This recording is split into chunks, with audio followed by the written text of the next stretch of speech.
golongan musuh yang terbesar bagi umat Islam.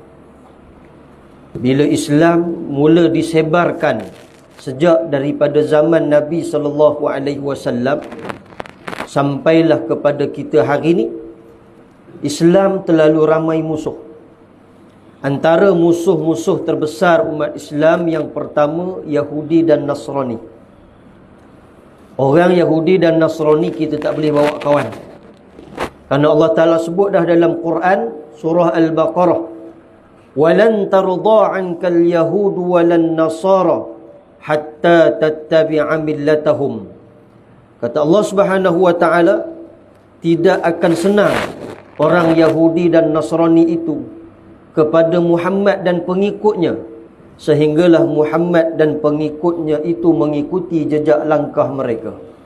Maksudnya musuh pertama terbesar umat Islam adalah orang Yahudi. Yahudi dan Nasrani. Kita tak mau jadi musuh, tapi Allah suruh kita bermusuh dengan mereka. Kerana mereka ni adalah manusia yang paling jahat. Selalu melakukan propaganda di dalam kehidupan. Selalu mencari, orang kata, cari gaduh, cari pasal dengan Allah Subhanahu Wa Ta'ala. Maka Allah sebut dah dalam Quran, orang Yahudi dan Nasrani adalah musuh kepada umat Islam.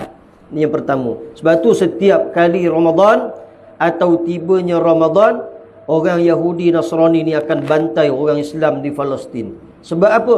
Mereka tak senang melihat orang Islam melaksanakan tuntutan yang diperintahkan oleh Allah Subhanahu Wa Ta'ala. Mereka tak senang melihat orang Islam bersatu teguh. Maka mereka cuba mengganggu ibadah orang-orang Islam, khususnya di dalam bulan Ramadan. Ini yang pertama.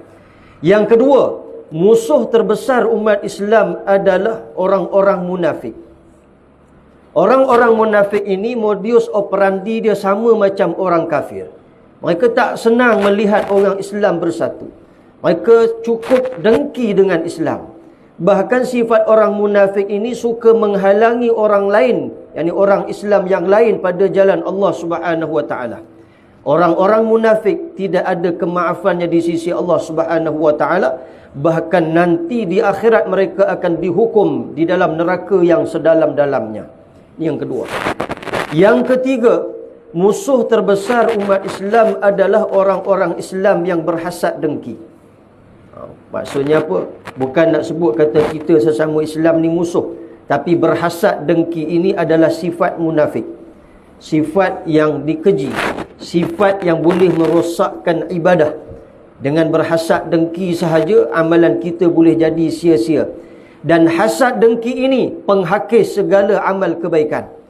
Maka sebab itu tersenarai di antara musuh-musuh yang terbesar bagi umat Islam yang ketiga, orang-orang Islam yang berhasad dengki. Maka minta jauh dengan Allah, jangan kita tergolong di kalangan orang yang berhasad dengki. Kemudian yang keempat, antara musuh terbesar umat Islam dan manusia adalah iblis dan syaitan. Kerana iblis dan syaitan ini sejak daripada Adam AS diciptakan oleh Allah Subhanahu Wa Ta'ala, dia sudah dengki dengan Adam. Dia sudah melakukan angkara kepada Adam AS, sehingga Adam dan Sayyidatina Hawa tergelincir daripada syurga Allah Subhanahu Wa Ta'ala.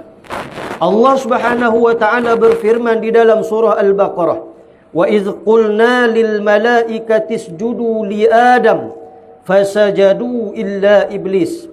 Tatkala telah disempurnakan ciptaan Allah, yakni Sayyidina Adam alaihi salam, Allah perintahkan kepada para malaikatnya supaya sujud kepada Adam. Sujud di sini maksudnya bukan sujud seperti mana di dalam solat. Itu sujud kita kepada Allah Subhanahu Wa Ta'ala. Kalau merujuk kepada tafsir dan bahasa Arab itu, sujud yang dimaksudkan di sini adalah sujud tahiyyah, hanya membongkok sedikit tubuh, tanda kita mengikut arahan dan perintah Allah Subhanahu Wa Ta'ala. Maka para malaikat Allah tatkala diciptakan Adam, Allah perintahkan kepada mereka supaya sujud kepada Adam. Maka mereka memberi hormat ataupun respect kepada Adam alaihi salam, melainkan iblis. Iblis dia tidak sujud kepada Adam kerana keegoan dan keangkuhannya. Maka Allah sebut aba wastakbara wa kana minal kafirin. Saya kuatkan suara sikit, tak apa, saya minta maaf. Bukan marah tuan-tuan, jangan risau.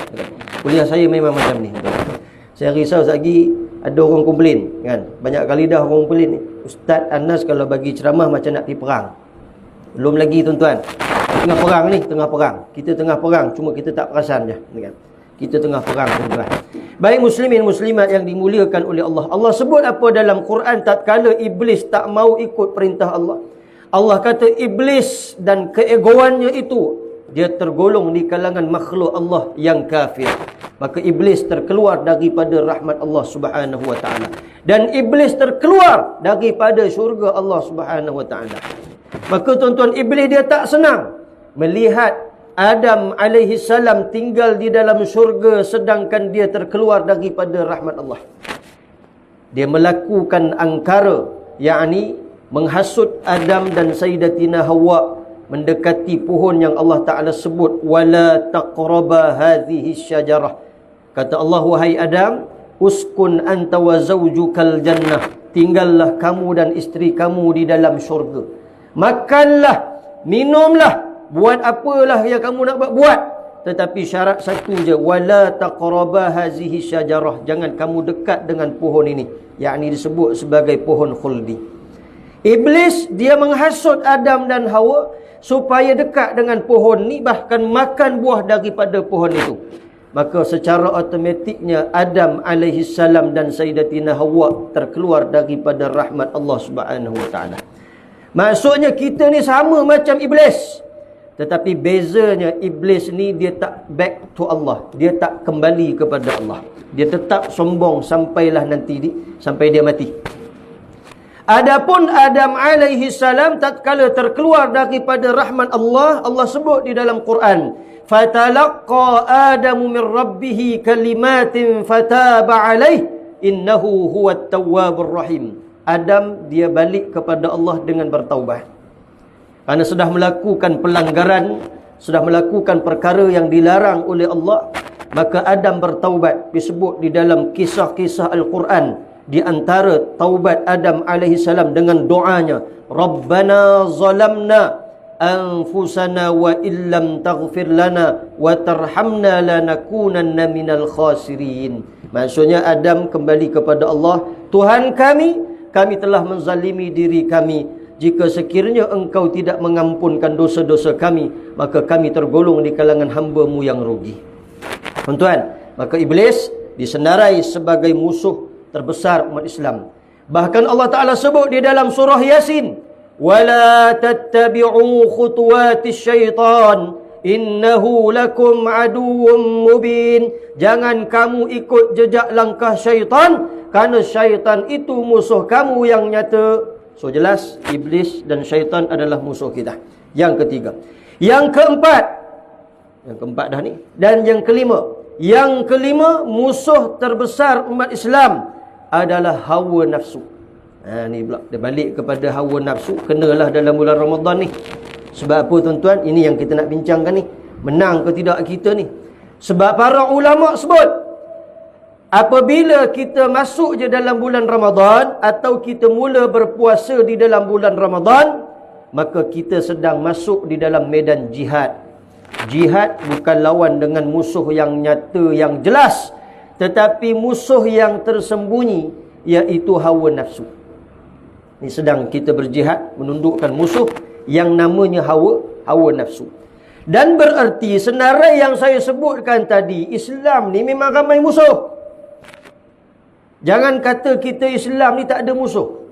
Tuan-tuan, musuh Islam sana sini sentiasa nak cari kelemahan Islam, sentiasa untuk rosakkan Islam, sentiasa untuk menghasut orang Islam, sentiasa untuk melakukan angkara terhadap Islam. Musuh-musuh Islam ni sama ada yang zahir yang kita boleh nampak atau yang tersembunyi, iaitu seperti iblis dan syaitan serta hawa nafsu. Yang ada tersembunyi, ini masalah dia. Sebab nak lawan musuh yang depan mata senang. Angkat tangan, tumbuk je, selesai masalah. Kan? Kita semua kuat belaka ni. Bukan sekadar makan cili, belacan pun makan. Maksudnya hebat dah kita ni. Kan? Boleh tumbuk kalau musuh dekat depan. Marilah Yahudi ke, marilah orang munafik ke, marilah orang Islam yang suka berhasad dengki, kita boleh bergaduh, kita boleh berlawan. Tapi yang menjadi masalah bagaimana kita nak berlawan musuh yang tersembunyi, yang namanya hawa nafsu. Nak berlawan dengan hawa nafsu ni tuan-tuan, muslimin muslimat yang dimuliakan oleh Allah, memerlukan kekuatan dalaman. Islam ni kita ada zahir, kita ada batin, kita ada jasmani, kita ada rohani. Kalau jasmani itu luarannya, kita berpakaian smart, kita angkat besi berat biar nampak badan berketul, itu zahirnya. Tapi batinnya dalaman ni, rohani. So tuan-tuan, nak lawan dengan hawa nafsu ni, dia memerlukan kepada kekuatan rohani. Macam mana kita nak kuatkan rohani? Nak kuatkan rohani, antara salah satu peluang yang kita ada adalah Ramadan.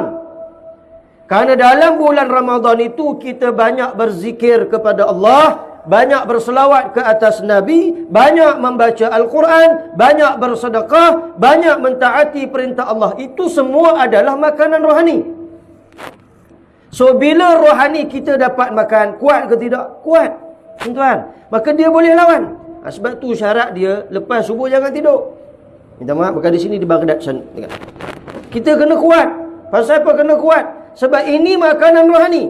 Dia sedang makan. Tadi sahur kita yang makan, jasmani kita yang makan. Tapi sekarang rohani juga nak makan. Bagaimana makanan rohani? Antaranya majlis ilmu.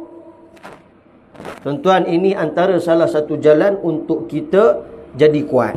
So pokoknya persoalan yang perlu kita tanya, menangkah aku berhadapan dengan musuh yang namanya hawa nafsu di dalam bulan Ramadan? Itu tajuk dia panjang, saya pendekkan, menangkah kita. Itu maksud dia. Sebab apa orang Melayu kita tak boleh panjang-panjang, dia muak baca panjang-panjang, dia pendek-pendek.